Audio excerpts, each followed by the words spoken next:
investigation, solving mysteries in the night. Chasing shadows, finding answers, shining bright light. No one's left behind in the darkness, all alone.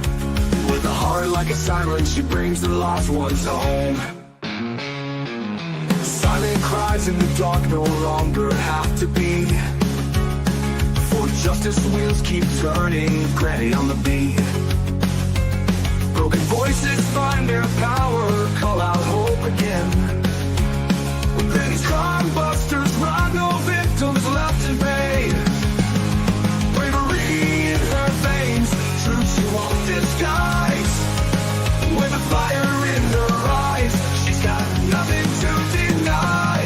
Granny fights for justice, never backs down from the call. For the voiceless and the missing, she'll stand tall.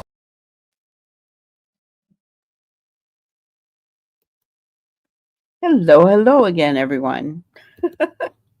How is everybody doing? Good to see you, Ginger, Cecilia. Good to see you made it. Awesome. I just ate some soup that Brenda Jo made me, and it was so yummy, but now I'm full. Oh, that was good.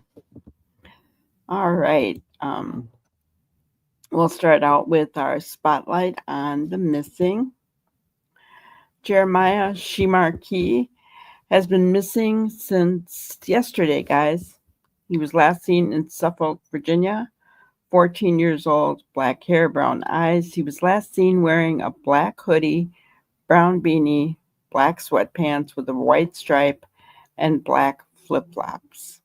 If anybody knows where Jeremiah is or what happened to him, please call the Suffolk, Virginia Police Department, 911. All right. There we go. So let's see. We've got Brenda Jo in here. Melissa, good to see you. So we had fun on our party for reaching 1,500 subscribers. Headed toward 2,000 now. That'll be the next hallmark. Yes, your soup was yummy, Brenda. Oh, that was good. Really good. My tummy's sticking out.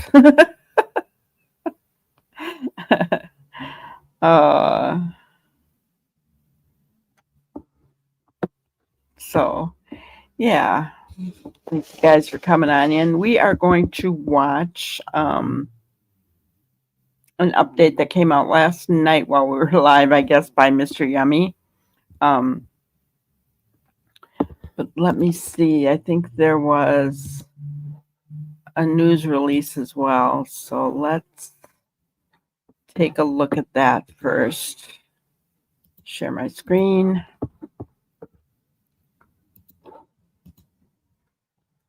All right. Let's see everything all right. Yeah. Okay, so it says 3 weeks since 2 young children reported missing in rural Nova Scotia. Staff Sergeant Rob McCammon, acting officer of major crime, speaks to reporters about the search for 6-year-old Lily Sullivan and 4-year-old Jack Sullivan in Lansdowne Station. He was talking to them. That was May 7th. I hate when they do that, guys. Why bother? If they haven't spoken out since then, why put their picture up there? It has been 3 weeks since 2 young children were reported missing from their rural home in northeastern Nova Scotia, and police have yet to say if they have found any evidence pointing to their whereabouts. Police say they believe 6-year-old Lily Sullivan and her 4-year-old brother Jack wandered away from their family's home in Lansdowne Station, Nova Scotia, early on May 2nd. The RCMP have confirmed receiving a 911 call that day at 10 a.m. During the next 5 days, an extensive search was conducted by as many as 160 trained volunteers who were joined by tracking dogs, helicopter crews, and police using aerial drones equipped with heat-seeking technology.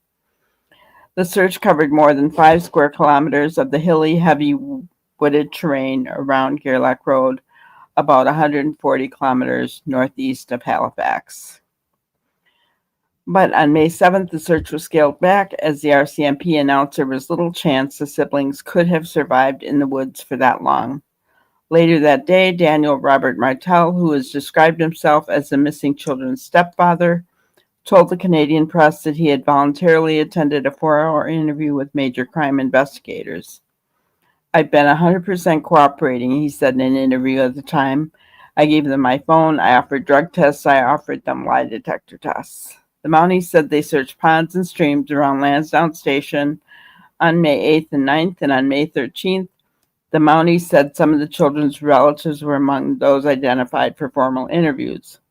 By that time, the RCMP said investigators had received more than 180 tips from the public, and officers had identified 35 people to formally interview, including residents of the local community. Police have repeatedly said there is no evidence to suggest the children were abducted. Last weekend, about 100 ground search and rescue volunteers returned to the woods to take a closer look at specific areas around the road where the family's home is located. Searchers have said the slow, hard work of scanning the forest floor was made more difficult by thick layers of toppled, interlocking trees left strewn across the region by Hurricane Fiona in September 2022.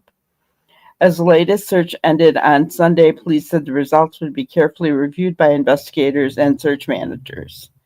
Meanwhile, the children's disappearance has become a hot topic on social media, where speculation about their fate has become fodder for podcasts and commentaries. The RCMP issued a statement Friday saying their investigation remains active with a full complement of resources, tools, and many investigators. The Mounties confirmed they had no immediate plans for further searches. As this is an ongoing investigation, we're not able to speak to specific evidence, the statement said. So, that was a lot of nothing, right? Really anything new that we didn't already know. So, here. Hello, Kent. Good to see you. Hello, Chemistry Queen. Great to have you back. Just home for my 10-hour shift at the hospital. I really enjoyed your members live during my lunch break. It was really fun. Yeah, we did have fun.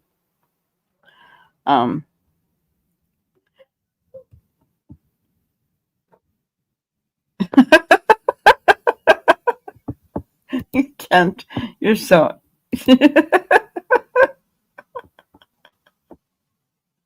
Oh, my goodness. Yeah, I wonder what evidence they have that says the children just wandered off. They haven't said anything about any scent from them walking.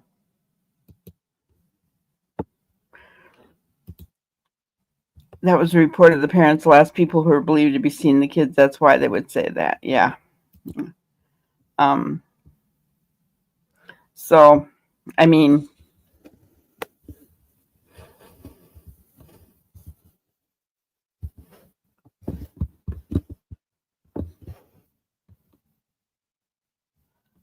Juicy, we don't talk about other creators here, and no, I am not that granny, okay? So, we're going to go ahead and delete your statement, if Ginger wouldn't mind doing that for me, just because we don't talk about other creators like that in here. All right.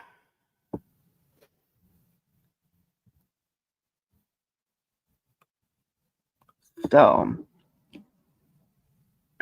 yeah. We're going to go ahead and listen to Mr. Yummy. Guys, his his title for this is "This Update is Bad." I don't know what that means, so I haven't watched it. I wanted to just watch it with you, So here we go. Folks are saying, well, when she said this, when he said that, they're pointing fingers and maybe towards very innocent people.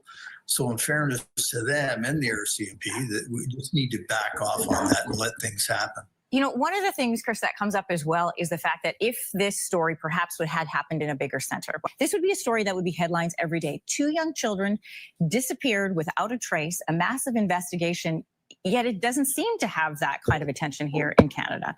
They lecture and threaten all the amateur sleuths speculating about Lily and Jack Sullivan's disappearance in one breath and then wonder why no one's talking about the case in the next. So today's video, I want to show you one of my favorite professional opinions about this case to date. I'm Deception Detective, an attorney trained in statement analysis. This channel exposes lies and manipulation, so if that's your thing, hit subscribe. For exclusives, early access, and other cool perks, consider becoming a channel member. Link in description. Despite that news anchor's complaints, this case is international news. So if you're watching this video, I'm going to assume you're at least familiar with the basic case facts about the disappearance of Lily and Jack Sullivan. But you might not have been following my personal analysis of the case. So just in case you haven't, I've done a couple videos about this guy, Chris Lewis, who used to be the head of the Ontario Police Department, and his opinion about the case and the investigation are among my favorites of any public commentator. However, I don't like being lectured, and I'm sure you don't like being lectured either. So in today's video, let's watch an interview with a retired canine handler whose opinion on this case is one of my favorites to date. And best of all, this interview is new, so it takes into account lots of the recent twists and turns in the investigation. All right, without further ado, let's watch. There's still no sign of Lily and Jack Sullivan. Glenn Brown is having a hard time wrapping his head around that.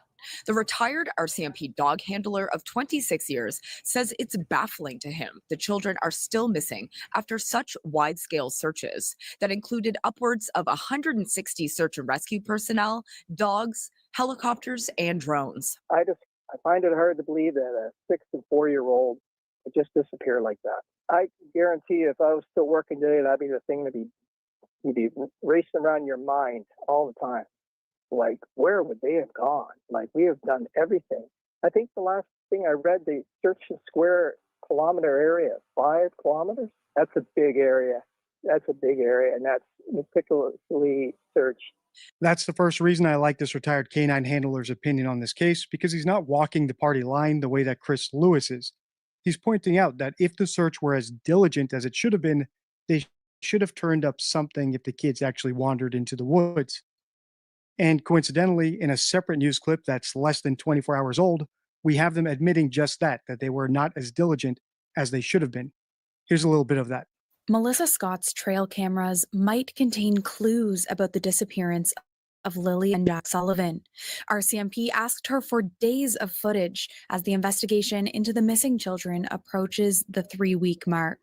This is some of the footage Scott gave police. She says RCMP major crimes officers came to her home this week, asking for everything on her 7 cameras, starting April 27th, 5 days before the kids were reported missing. 2 of Scott's neighbors were also asked to provide footage to RCMP. She says the officers also asked about her family's vehicles to rule out local traffic in the footage. This road is the most direct path from Scott's property to the home the kids went missing from. We drove between the 2 places. It's about an 18-minute drive down rough dirt roads. Straight through the woods, it's about 5 kilometers. I did mention to them that I was very happy to see them and glad that they were canvassing a little further and looking at trail cam footage. And they did respond saying that they probably should have been around earlier. RCMP would not answer CBC's questions. My goal here isn't to be critical of the RCMP. If you've seen my other videos in this series, you'll know that I have full faith in them and I give them a lot of credit.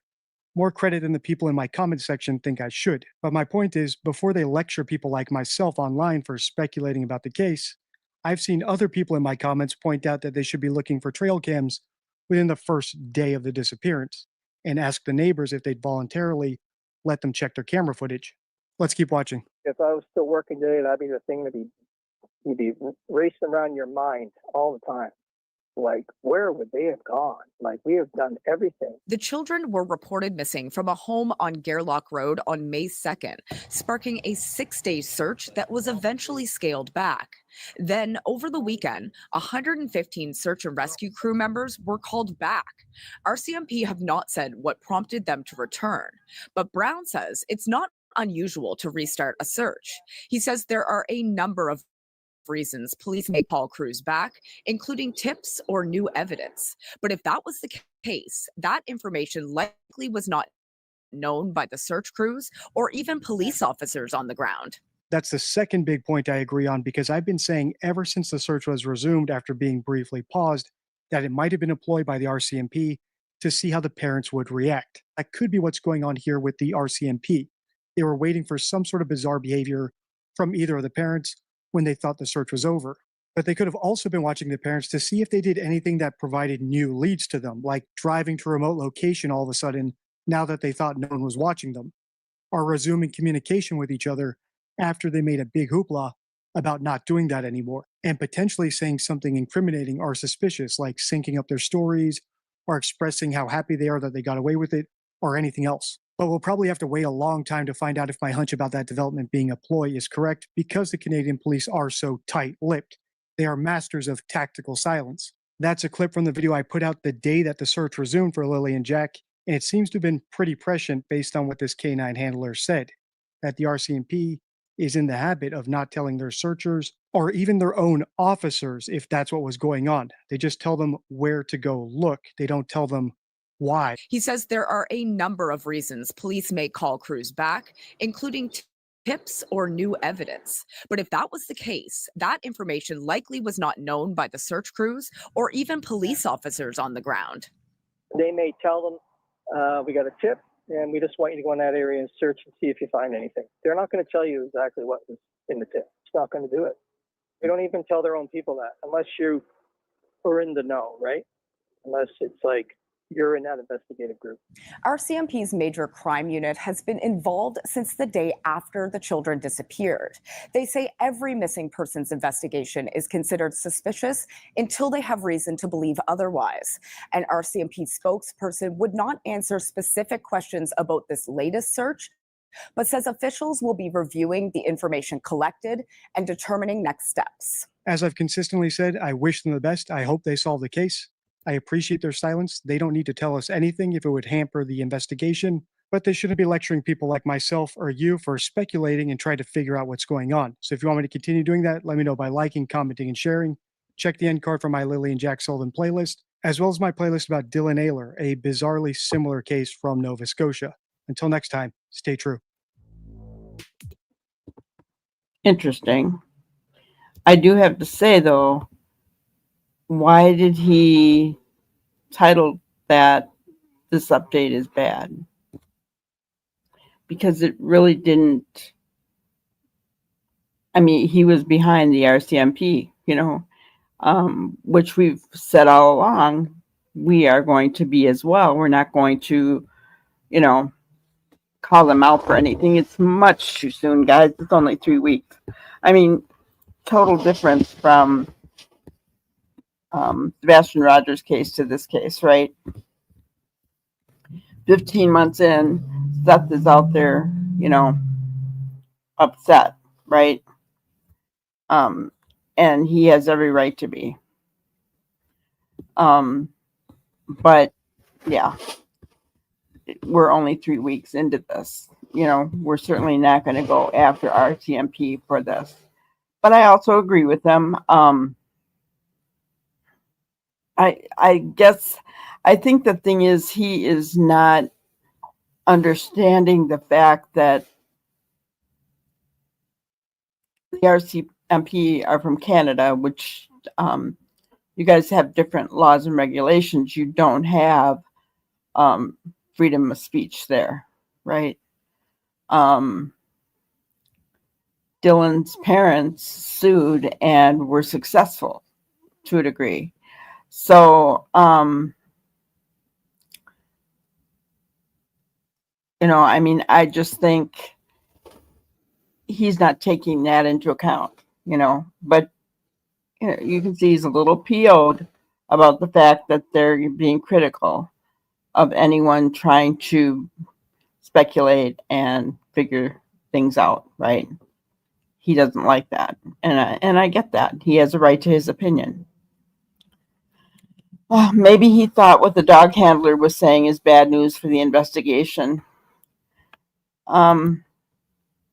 yeah, I mean, we've all talked about the fact that we don't think they're in the woods, right? We don't think that. And, you know,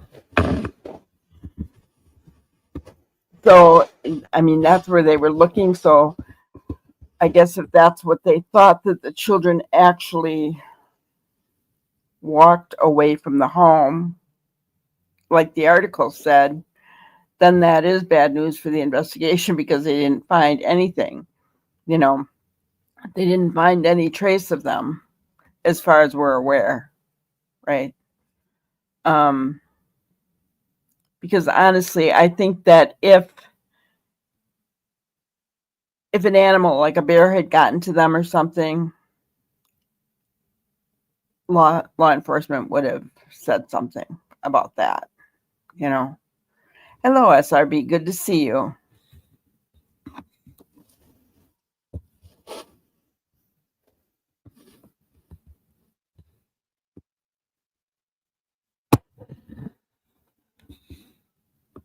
So no worries, no worries. It was another one that he came out with, and as of right now, it's still members only, and that title is "This is Terrible," and it looks like he's talking about Dylan, which he has been correlating Dylan's case to Jack and Lily's case, so it could have something to do with that. But as of right now, it's still members only. We'll keep watching it throughout our live stream tonight to see if that changes.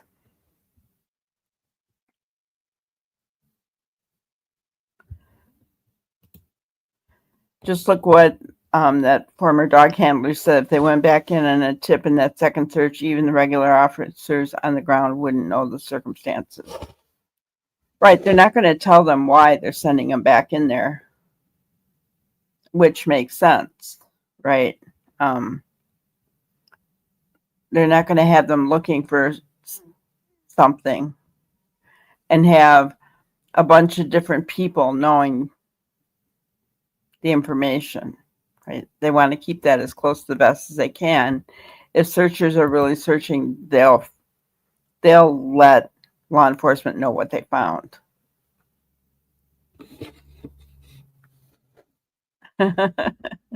Yes, it was fun. It was fun. We had a really good time.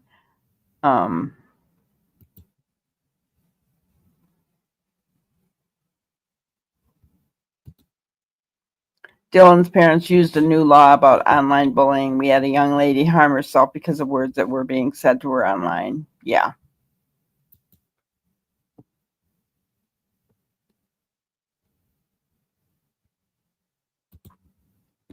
I think he was referring to the fact that the former officer for dog handler was bad news that they didn't find these kids in the woods because that would have been the best outcome. I mean, if they were found and if they were alive, that would be the best outcome, wouldn't it? But that wasn't the case. And at this late date, 3 weeks in, if they did walk out in the woods, they sure wouldn't be alive. It'd be pretty, unless they were with an adult. Yes, Jackie O, please send me your email address. You won a t-shirt.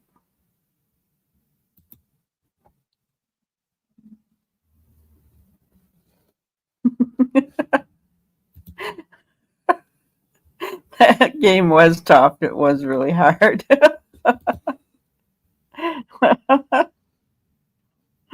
Oh.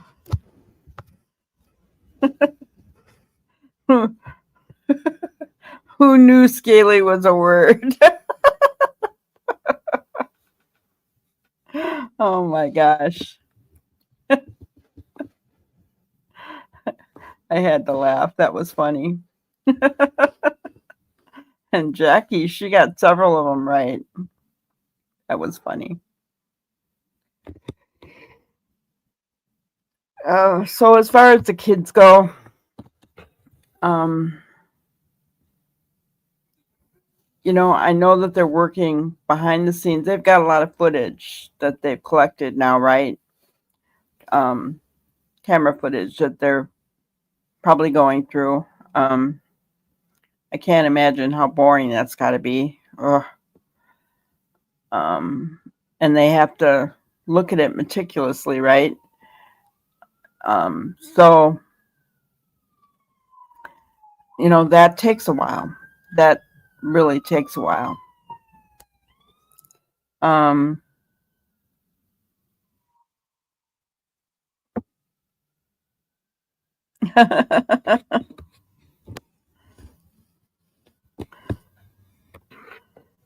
You're the little boss, huh, Noni?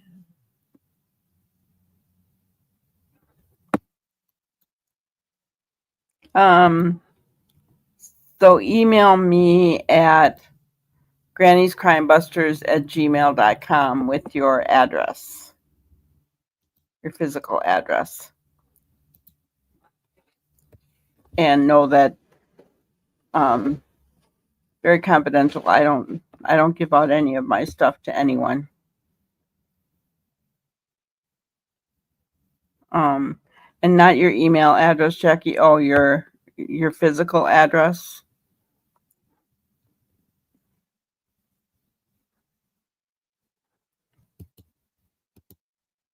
Oh, that's horrible. I'm sorry for your loss, SRB. That's awful.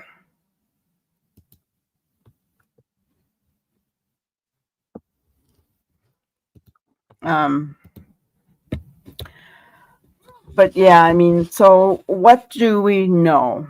We know that the kids were last seen getting off the bus on Tuesday afternoon, right? That's the last time that we are aware that anyone other than Malaya or Dan saw the children. We're not privy, and I say privy, not pervy. We are not privy to any other information of anybody else who saw the children from that time forward. When did they go missing? We don't know for sure. But they were reported missing at 10 a.m. on Friday. So, in my opinion, all bets are off from Tuesday afternoon up to Friday when they were reported. They could have went missing any time in between there.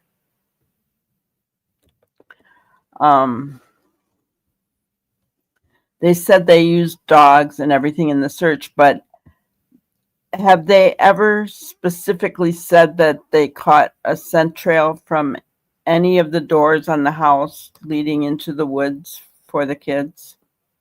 I'm just saying.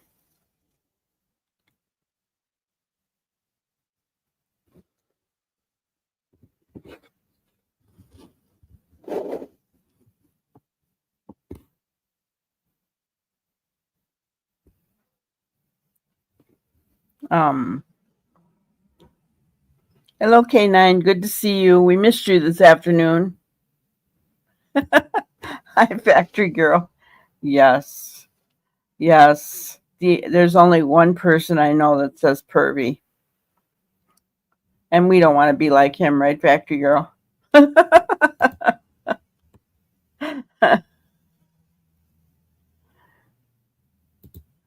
Sent to the end of the driveway, but was it from the house? I mean, did we get a specific about that? That's what I'm wondering. Remember, it took us quite a while to get any kind of specifics about the scent of the dogs in the Sebastian Rogers case, remember? And Chris still kept pushing the scenario that there was a viable scent and there wasn't. So we finally did get clarification about that, and that's what I'm wondering. Yeah, to the driveway, but was it from the door to the driveway? And I mean, who knows when that would have been, right? I mean, if you think about it, guys, that makes sense, right? Because those kids were there day in and day out. So there should have been scent around there somewhere, right? And to the driveway. So just like it was really strange that there was no scent of Sebastian at all around his house, right? Except for the fact that we know that he didn't play outside. He didn't go outside, right? But if he had taken the garbage out, his scent would have been found. Just saying. So that's why I'm kind of wondering about that.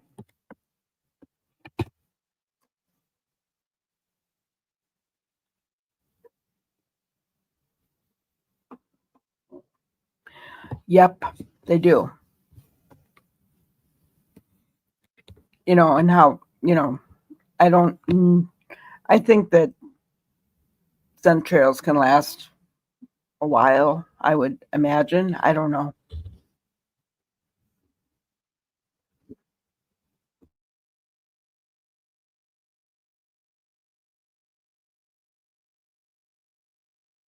Oh, sorry about that. I had to sneeze.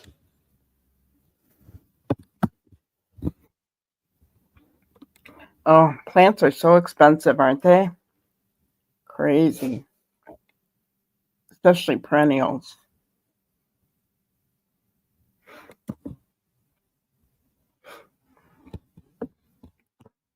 All right, I'm going to try this again.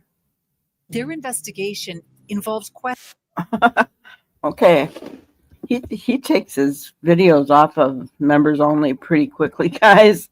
So we're going to go ahead and watch this one and find out what he's talking about. So we know that he had Dylan up on the screen, but he does have a tendency to $175. Yeah.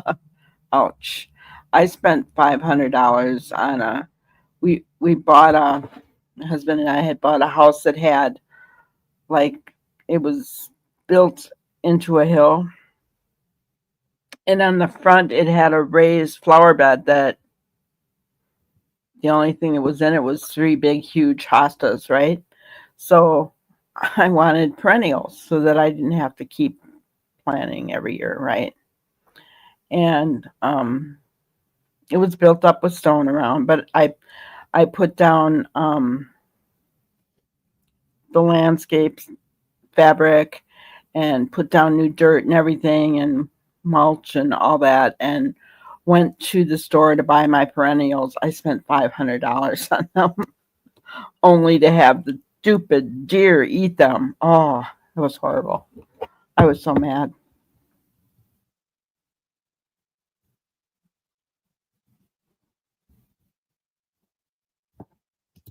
But you mean if it wasn't raining, the scent trail would last longer, right?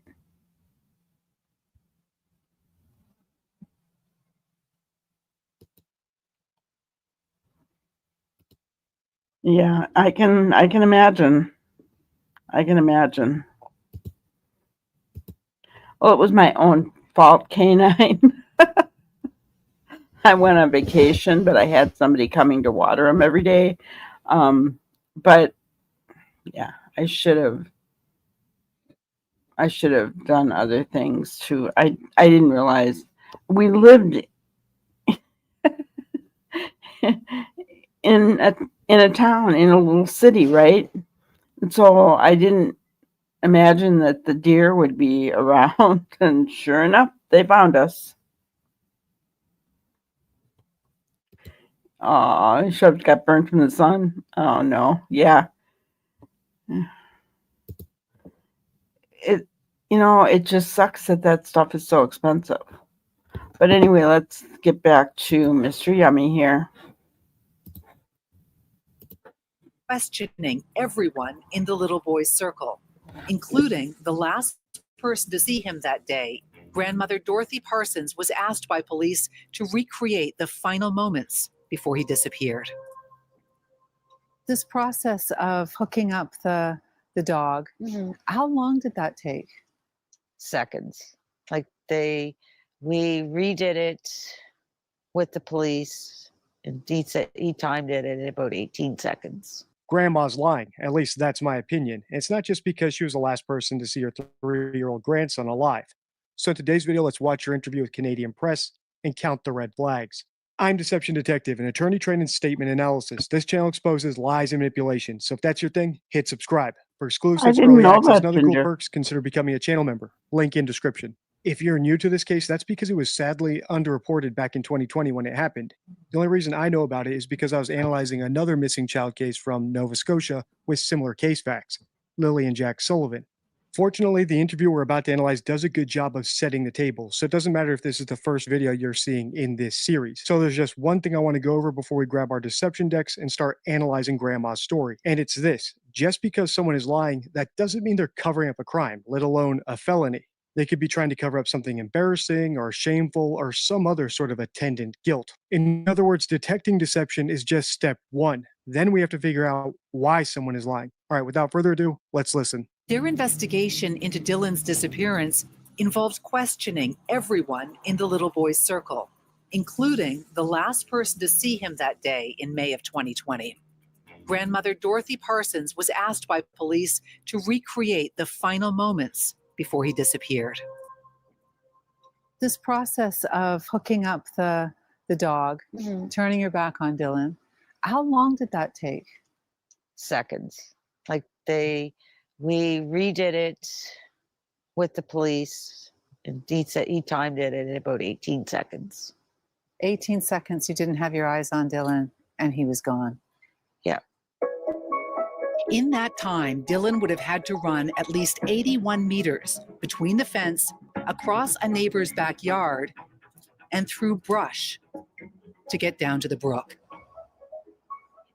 I've already pointed out a couple red flags with Grandma's story in earlier videos in the series, so I'll link the playlist at the end rather than rehashing all that here. Instead, I want to point out two huge problems I have with what she just said. The first is the reasonableness of her story. I've put my Assessing Stories card from my Deception deck, my 52 favorite rules for spotting lies and manipulation, on your screen so you can read more about it.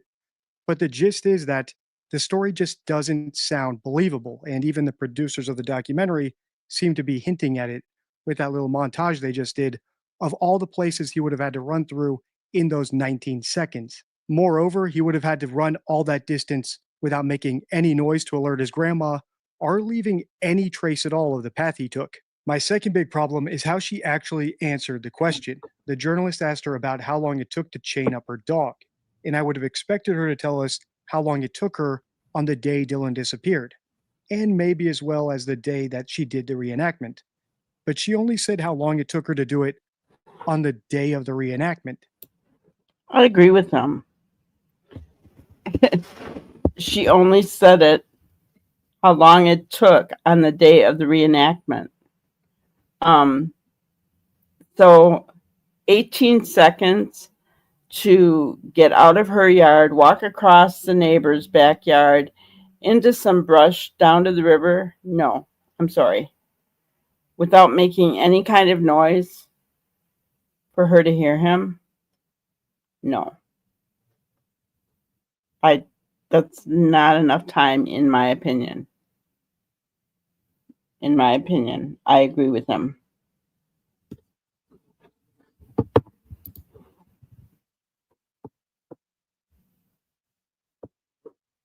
Yeah, that's really interesting. See, I would have thought water would have washed it away, right? But yeah, that makes sense that hot sun would just, soak it all up.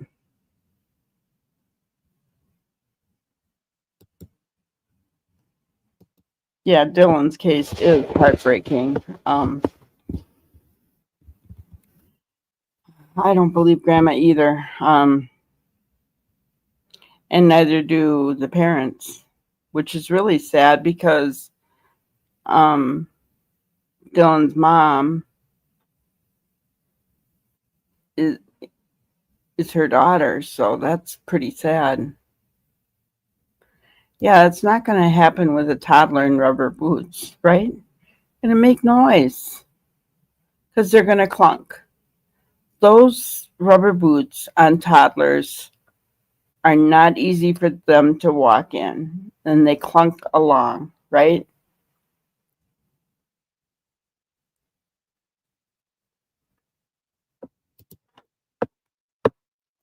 Let's continue on.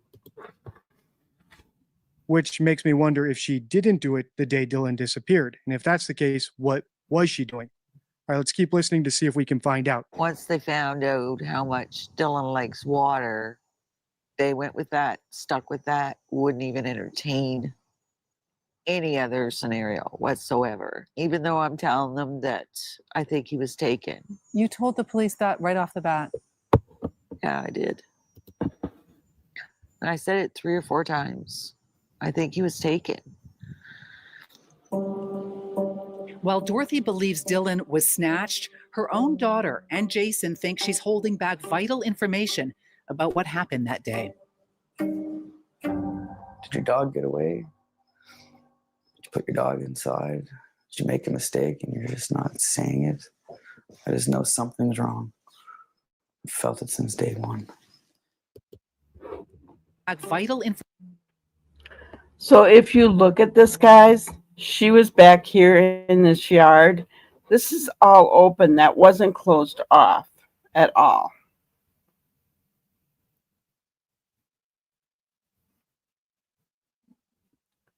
So I just wanted to point that out, but we can go back to what he is saying here, the father.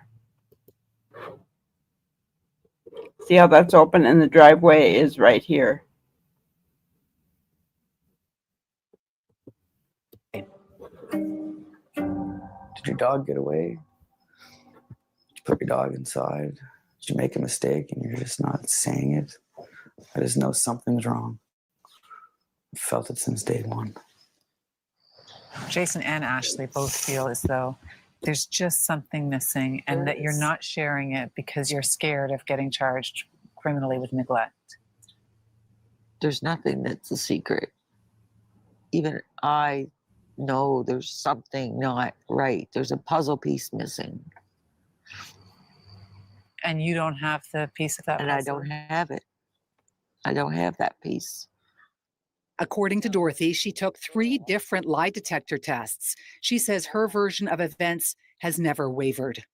Are you responsible for your grandson's disappearance? In my mind, yes. Reality,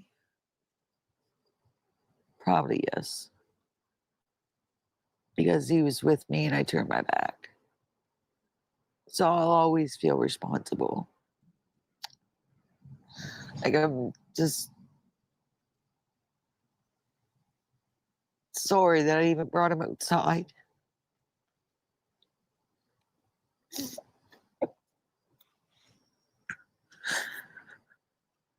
And if I could get those 18 seconds back. Every time she tells the story, she seems to shave off another second of how long she had her back turned. But that's not the reason I paused. The reason I paused is I think she's telling the truth when she says that she's responsible. I think she 100%. Wait a minute. She didn't shave off any time, did she? She said 18 seconds in the beginning. Am I wrong, guys? Or is Mr. Yummy wrong?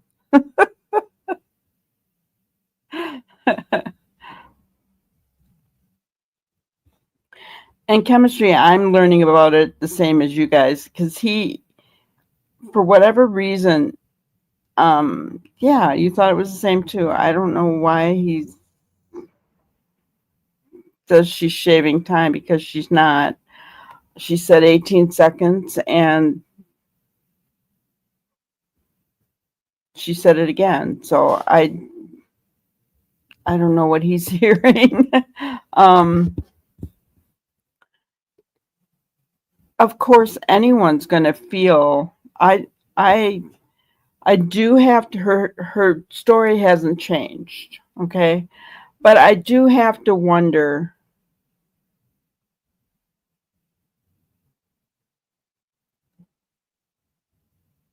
You know, did she get a phone call that she had to run back in the house for?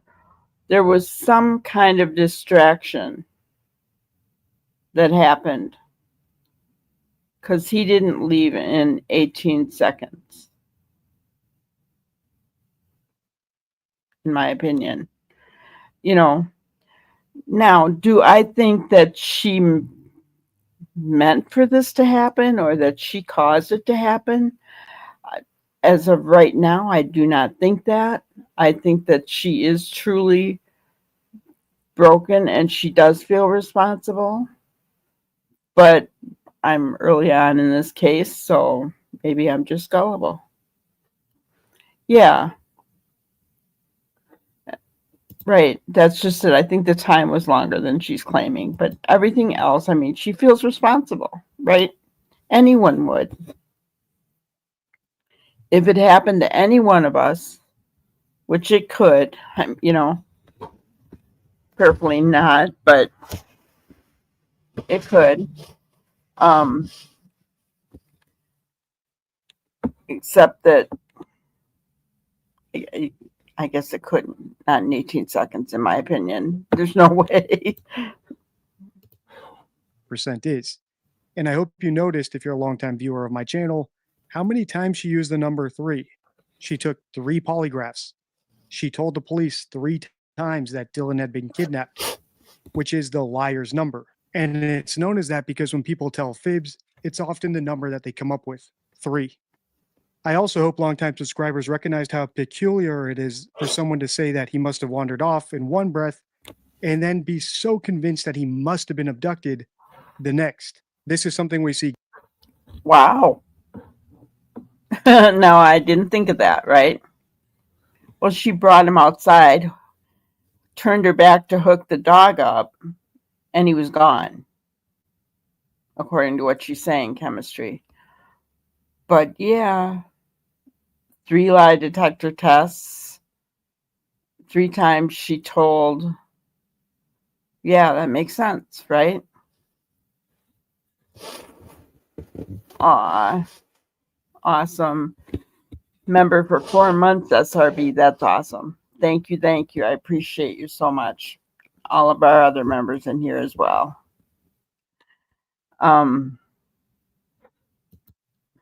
But yeah, I mean, I didn't think of that. The liar's number. See, sometimes these things just don't stick out to me, right? Now it won't leave me. After he brought it up, it will not leave me.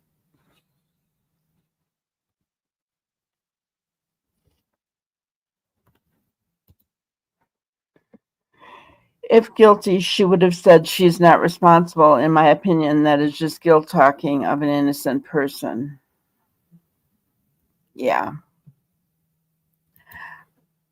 My only problem is why is she saying he was taken?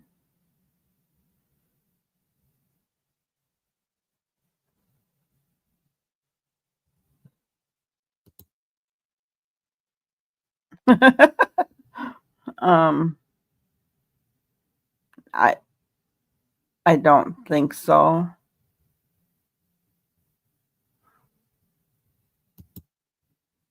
Yeah, I think he did wander off, but I think that she got distracted and she knows it, but she didn't want to admit to it, is what I think. But I mean, that's my opinion, but I could be wrong.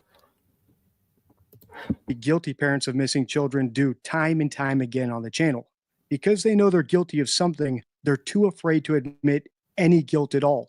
So the only theory that they're left with that they can push is a stranger abduction. So it's no surprise that's the one they go for time and time again. And I'm not surprised this grandma's going for it either, because I think she is 100% responsible, whether it's because she was neglectful or something more nefarious. To determine that, we'll need to keep listening. But one last thing before we do. My main reasons for thinking that Dylan's dad is innocent and completely uninvolved is because he turned against the grandmother. This is something we see innocent parents do. If their kid disappeared without a trace and there's no reason to suspect anyone but the last person who was with them alive, they accuse that person, whether it's their spouse, their mother-in-law, or anything else. You call your mom Dorothy. I do.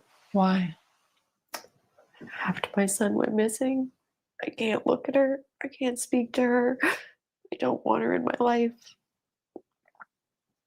I don't consider her a mother anymore. This has ripped your life apart in every way. It really has. This tragedy has fractured a family and divided a small town. It's also put a spotlight on the way police investigated the case of a 3-year-old who vanished almost without a trace. When a 3-year-old goes missing, that's generally alarm bells go off immediately. Mm-hmm. When did police alert the public that Dylan was missing? 4:30 p.m. How many hours after the 911 call is that? 3 hours. You're telling me they waited 3 hours before issuing an alert that a 3-year-old was missing? Yeah. Yeah. Breaks my heart. Okay, that's wrong on so many levels. 3 hours.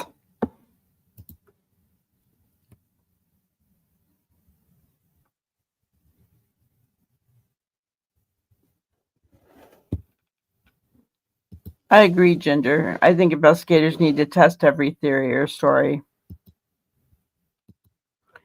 If that train was different, it'd be one thing to say a toddler escaped your sight in 18 seconds, but that train, in my humble opinion, doesn't allow for an 18-second disappearing act by a toddler. I agree.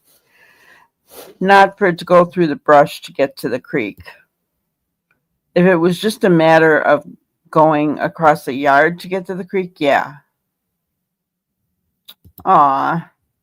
Thank you, Chemistry. I tried really hard from the beginning to keep it that way. And my lovely mods are a great help.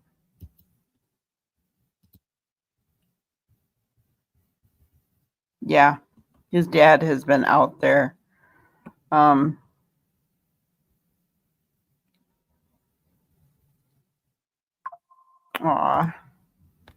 Yeah, and that was my goal.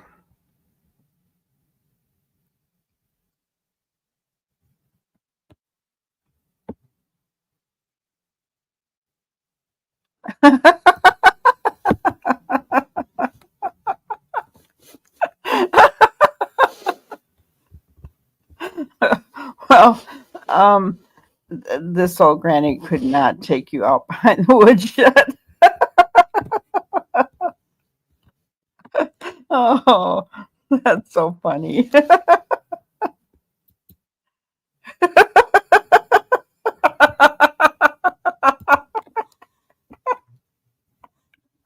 Oh, you guys, hilarious. Oh, come on.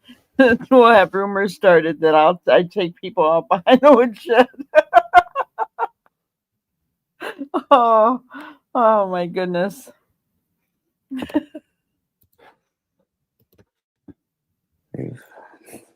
I believe that he could have had a chance. I think they screwed up. A public alert wasn't issued until 3 hours and 8 minutes after the 911 call.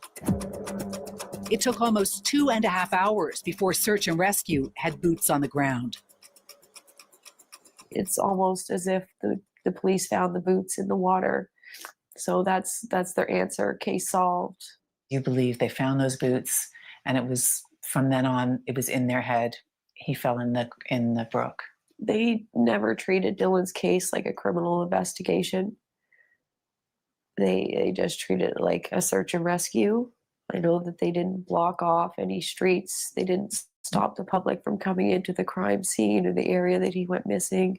And they were very late on issuing alerts and getting help. You know, so I think that tunnel vision did have a play in that. Once they found the boots, and that was it. That's where he went, and essentially the police tell us that we need to accept it and move on.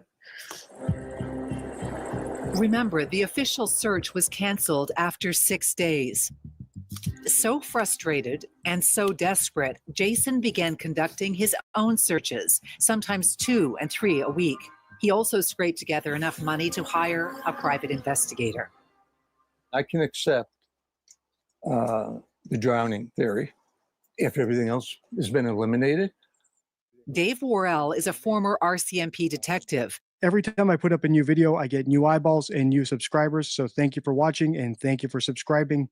If you haven't seen the other videos in this series, just know that we're watching this documentary together. I've not seen this part either.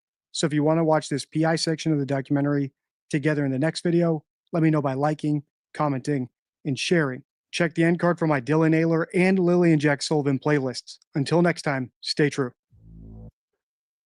Okay, so he did keep it to Dylan's case today. That's interesting. Normally he kind of correlates the two of them. And I didn't realize that's what he was going to do. The fact that her own daughter wants nothing to do with her is enough of a flag for me. Yeah, it's horrible all the way around.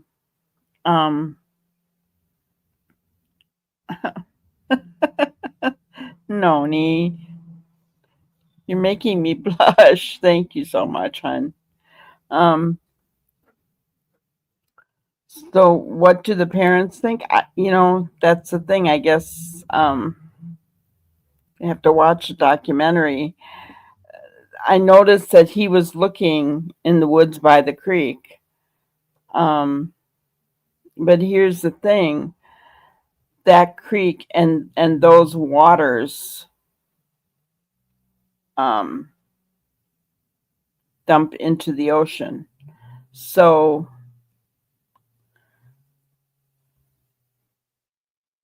I'd be interested to know, are they still searching for him today? My thought is I would be very upset with the police that they didn't do anything for those first 3 hours, because if they had put the alert out, neighbors could have maybe, helped look for him, by the creek and might have found him. Right? To me, that's a big ball that was dropped, in my opinion.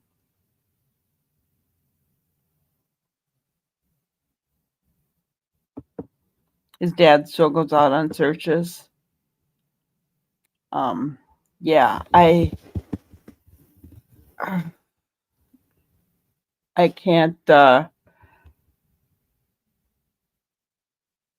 understand, innocent parents don't want to give up on their children. And we just saw that with Seth. It's been 15 months and he's not giving up on Sebastian. I don't blame him in the least little bit. In Dylan's case, the second boot was actually found submerged in the river.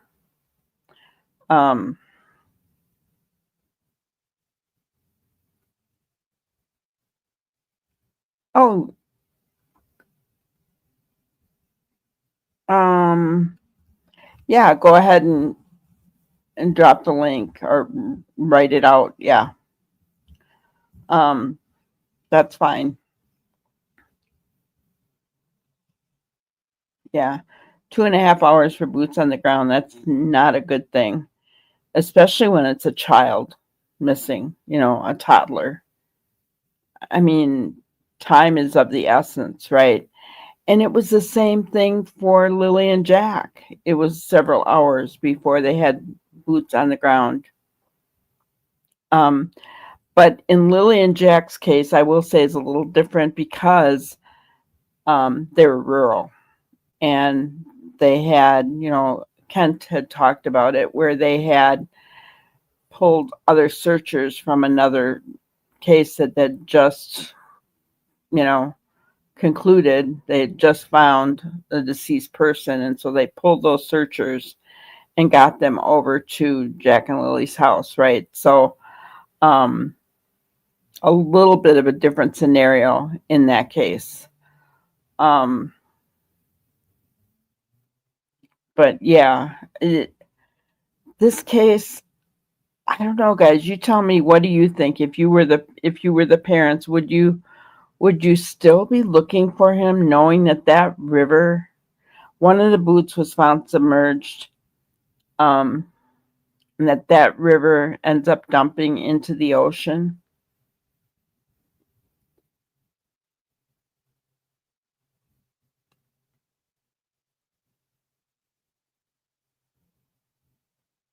Gotcha. He went on a panel.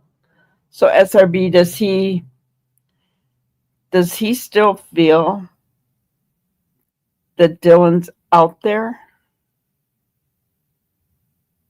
I mean, what does he think happened?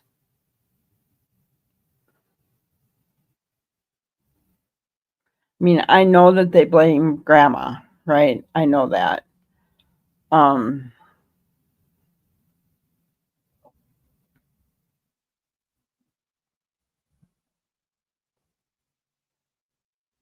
But I'm just curious, does he still believe that Dylan's still out there somewhere? Because with this kind of situation, I think even as a parent, it would be hard to admit to it. But I think if I knew my children's boot was submerged in the river and the waters were really bad rushing that day,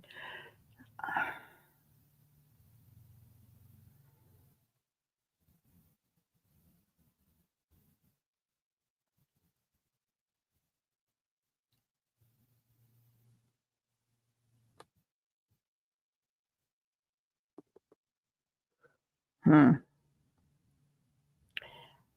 Um,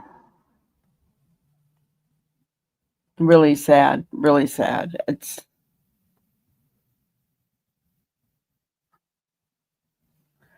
Yeah, I mean, it's been 5 years, so he just wants him found. But that's what I'm thinking. It's the same thing I think about with Lily and Jack. I'm wondering, you know, since that river ends up dumping into the ocean, you're not going to find a body. And if somebody took Lily and Jack to a place that dumped into the ocean or to the ocean itself, once again, you're not going to find them, right? Yeah, yeah. Well, honestly, I guess I don't believe Grandma either. I think more time went by, but I do believe that Dylan walked off. I don't think that Grandma did anything nefarious with him, but I do believe that he wandered off. But it wasn't 18 seconds. She got distracted, and she's not willing to admit it. That's what I think. He did a live 9 days ago on his thoughts about Jack and Lily. Gotcha. Is it on YouTube, SRB?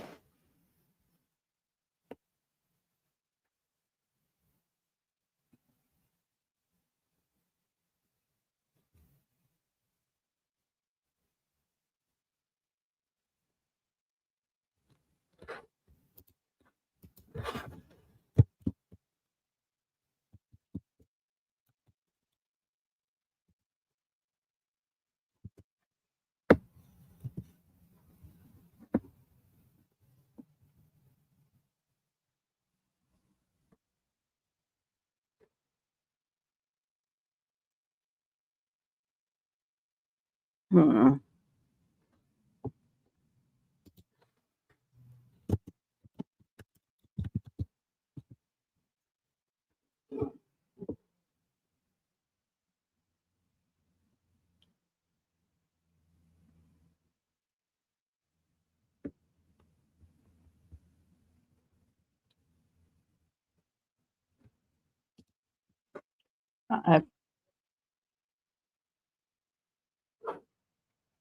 Okay. Here it is. Streamed 9 days ago. Geez, I got 4 people on here already.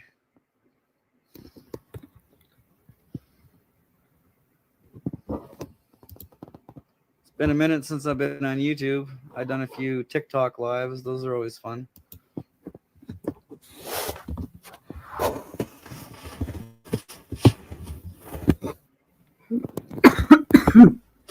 So, how about you guys ask me questions? I'll answer.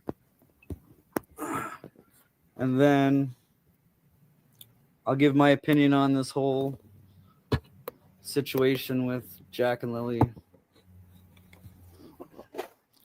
which I think the public's, I don't know, kind of disgusting on the way they're being treated, but just my opinion.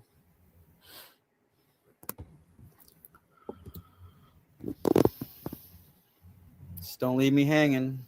Make sure you guys are asking me some questions, or I'll get bored and leave.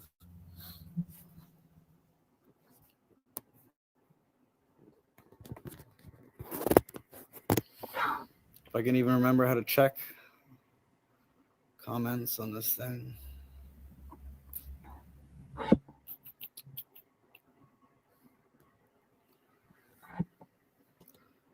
Someone want to ask me something so I can see if I can figure this out again.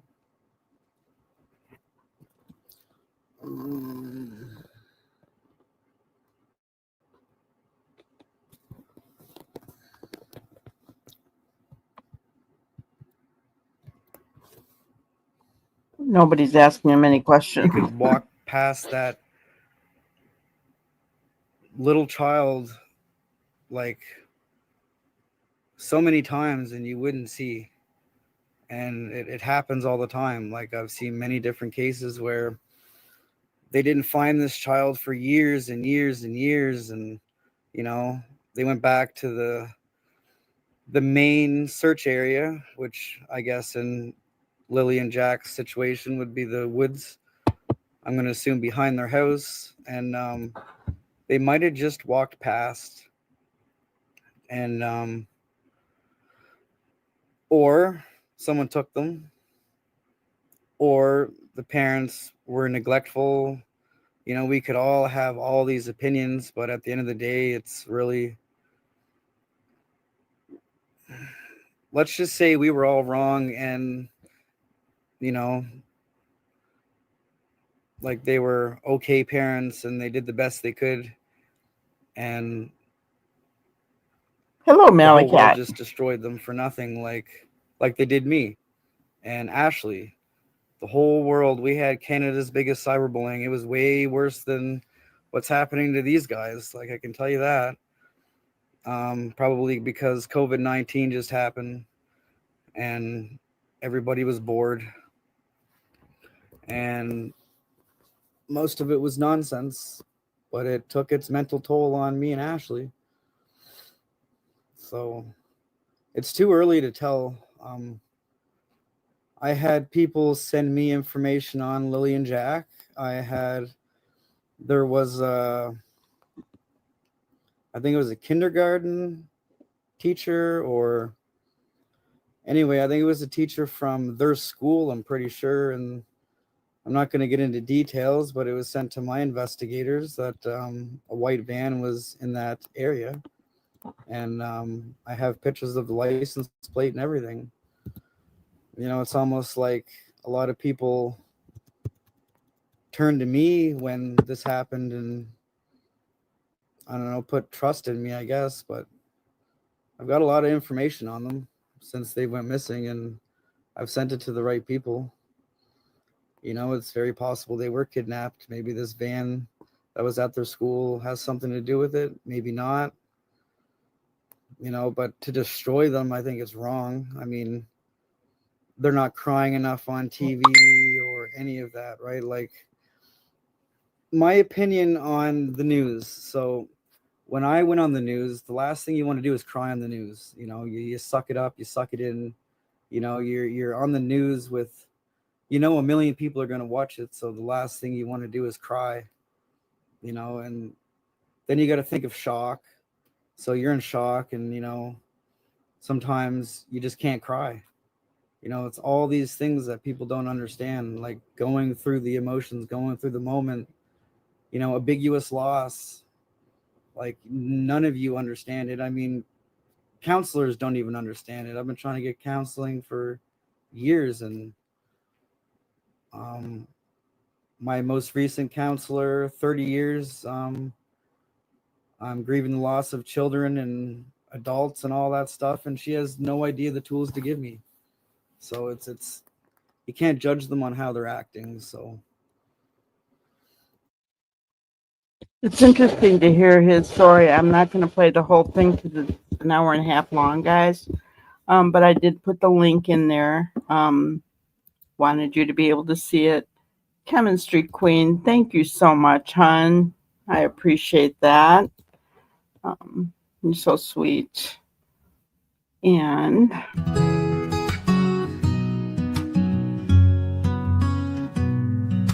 Granny wants to thank you all for kindness in the chat. Super stickers, bright and grand, gifts of love we understand. Memberships you gifted here spread the joy and banish fear. Every super thanks you send warms her heart and ends the end. Granny cheers with love so true for each special thing you do. Thank you from her heart. You all play a major part.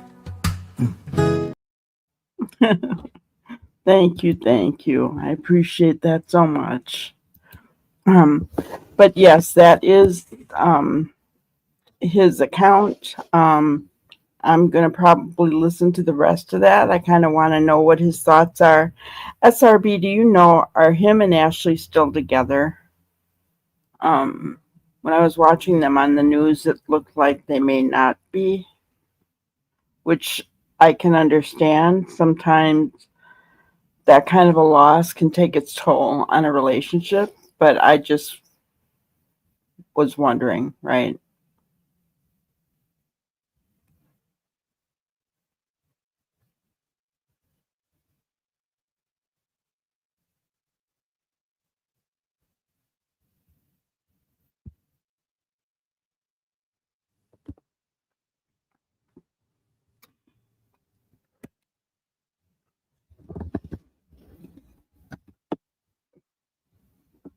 But yeah, I just was kind of curious if they're still together or not. And when I look at those two, I don't see, and I notice that Mr. Yummy doesn't go after them either.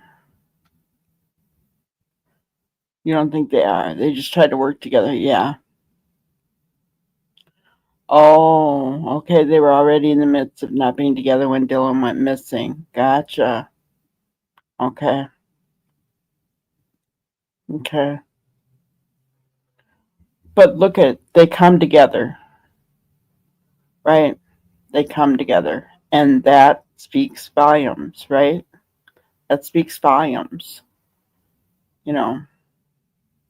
And people criticize Seth for wanting to work with Katie and Chris. He just wanted his son home, right? He just wanted his son home.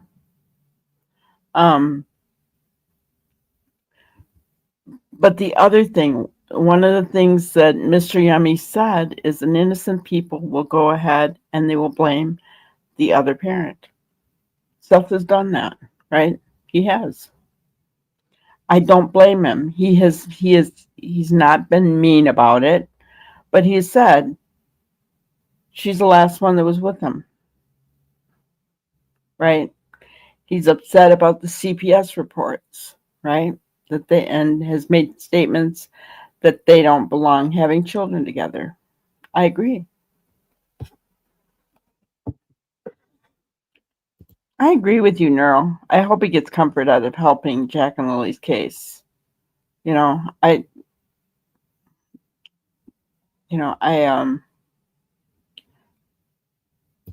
have respect for him.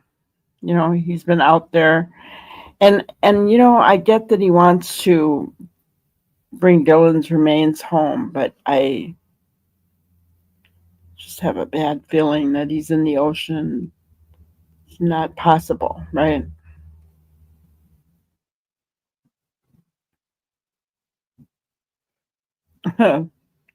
Exactly, SRB. They fought to work together through this. I'm like, yeah.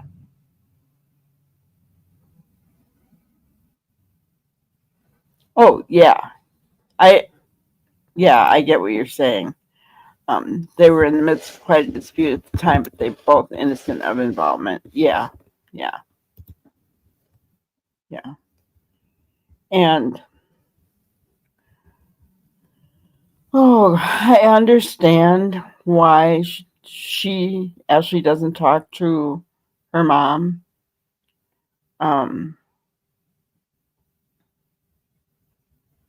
I But on the flip side of the coin, here's what I think. If mom would have been honest about what she was doing when Dylan went missing,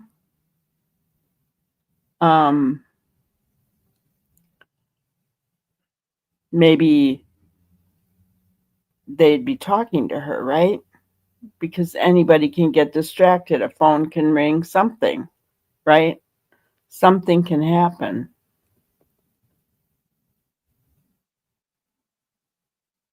That he was on panel, all you could see was Seth, yeah.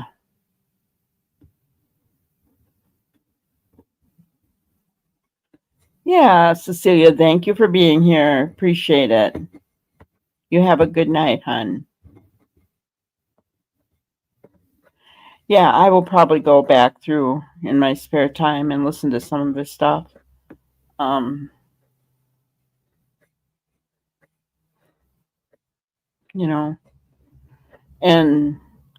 I agree with them. You should cry more, you should, this, whatever. It's not a matter of how much you cry. It's whether when you cry, is it real? When I've seen his interviews, to me, they were real. They were raw and they were real, right? Ashley's too. I mean, her face was just waterworks, right? And all crinkled up like we do when we ugly cry, right? There's a difference. There's a real difference. Hello, Katie. Good to see you.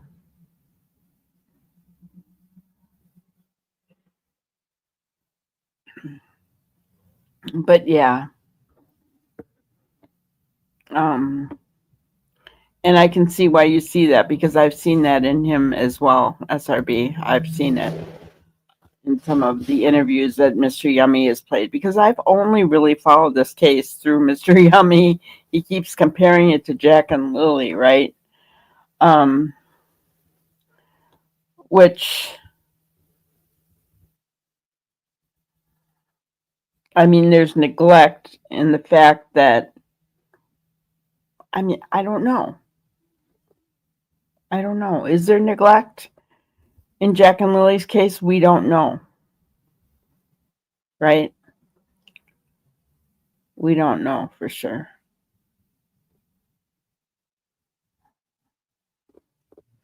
In this case, I think there was neglect. I think Grandma got distracted, and she's not being honest about that.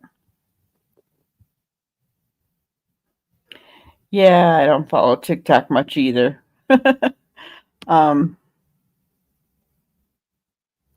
Yeah, TikTok has so much freaking drama. I can't deal with it. I just ugh, I cannot deal with that. But it is what it is, I guess. um but yeah, I mean this is Dylan's dad, and if you guys want to see that, I did put the link in the chat. He's he just did this one 9 days ago, and he's talking about Jack and Lily a little bit. He's said he's had people send him stuff, so that I find that interesting. Something about a ban at a school. I don't know. So,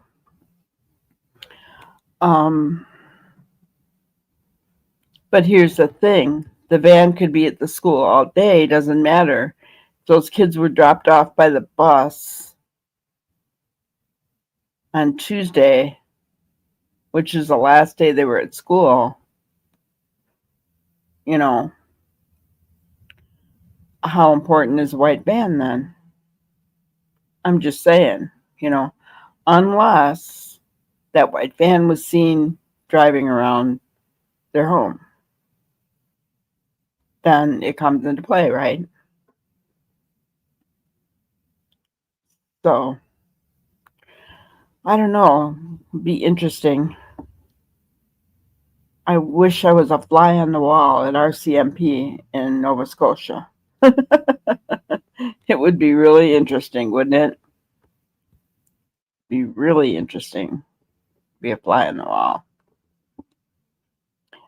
Tonight I thought our grannyism would be about hope. And how appropriate was this? I didn't even, you guys know, I didn't even know we were going to be bringing up Dylan's dad. But even your past pain can be a blessing to someone. Hope lifters are willing to reach back and pass hope on. There you go. I had no clue I was going to be bringing that up tonight. Dylan's dad's thing. Thank you, SRB. So even his past pain can be a blessing to someone, right?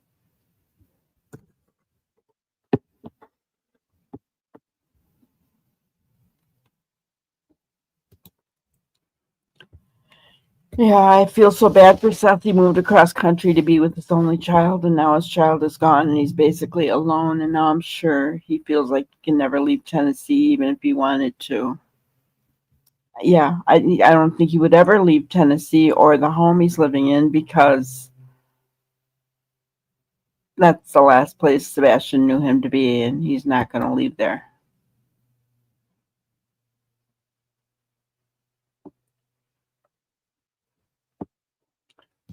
It really was, wasn't it? And guys, yeah, that was for Dylan's dad. Honestly, sometimes I feel like there's a higher power that picks these grannyisms for me every day. Honestly.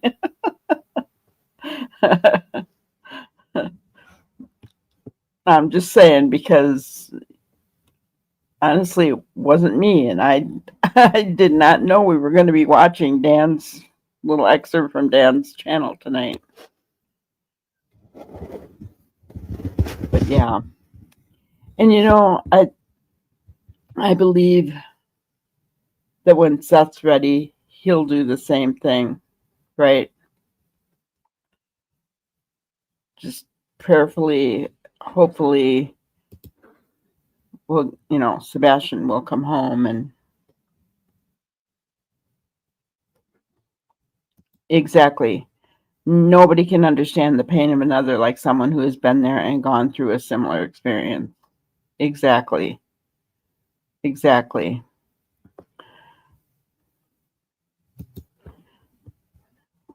exactly. Can't even, we can only commiserate, right? We can only imagine and try to feel, but we're not in their shoes because we haven't gone through it.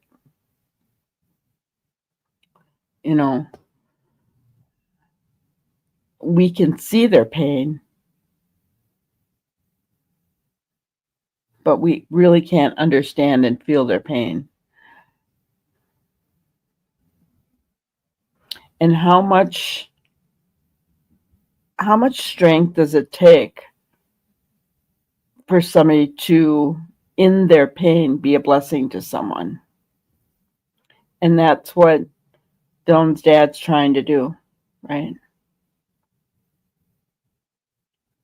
That's what he's trying to do. It's awesome. So that's all I really had for tonight, guys. I want to thank you for being here.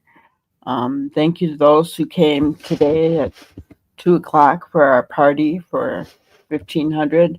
On the road to 2,000 now, so we'll get there.